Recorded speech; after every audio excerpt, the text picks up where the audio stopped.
Hello guys, good morning. Alam nyo ba kung bakit maganda ang prutas sa ating katawan? Tulad nitong papaya, bukod sa pangpalinis ito ng bitoka, pangpakinis pa ito ng kutis.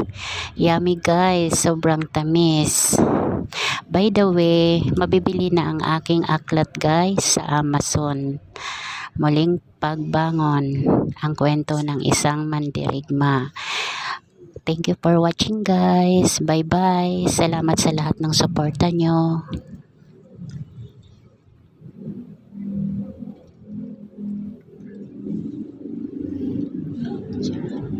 Matamis.